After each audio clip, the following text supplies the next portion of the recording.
Welcome everybody to How Fast Will It Go, and today we're dealing with the 1965 Alfa Romeo Giulia TZ2.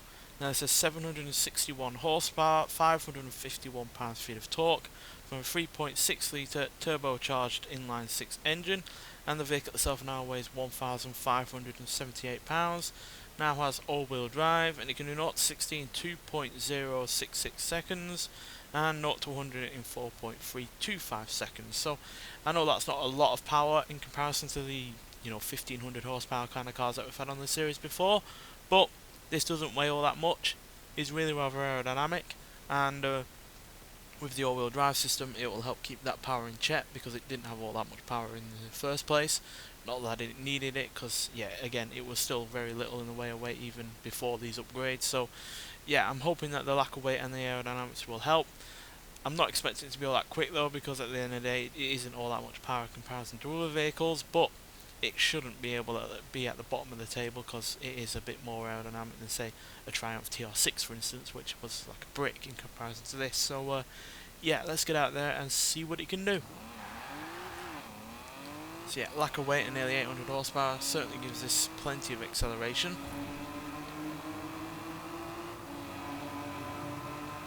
I find this to be one of the more underrated Alfa Romeos on these Forza games. On the left we're already up to 220 miles an hour. That's 230, 240.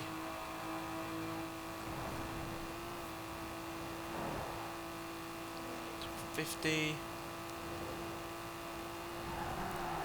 think we just hit 253 there. I think we blipped it.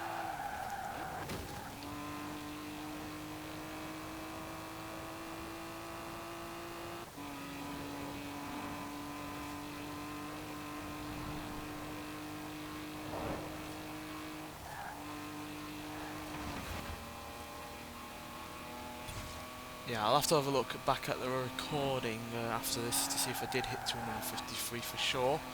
That's if obviously we don't hit it on the other side of this motorway. But we definitely got 252, which is still pretty damn good from a sub 800 horsepower car.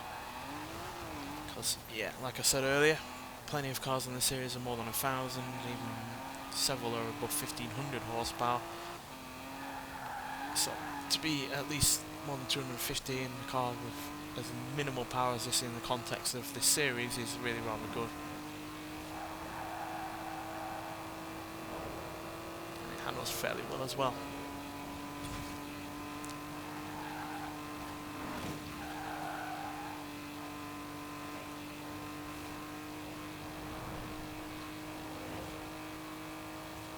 Yeah, I think the general echo power is going to harm us more on this side of the motorway. Held in there at around 220 around that corner, which more modern, more powerful cars have certainly not managed. So it's definitely a good handling vehicle. If you're after a fairly quick handling vehicle from this period, then I recommend this one for sure. But if you're after a 270 mile an hour plus beast, then yeah, this certainly isn't going to be your vehicle. Because yeah, it's only this engine and the 2 litre inline-4 turbocharged engine that we've used in several cars on Extreme Off-Road Silly Builds that is available with this car, outside of obviously its original engine. But yeah, 252 mile an hour there is at least the minimum that we got. Whether or not we got 253 is something I'm going to have to look back on when I do the editing for this video, but nonetheless that is still really rather good.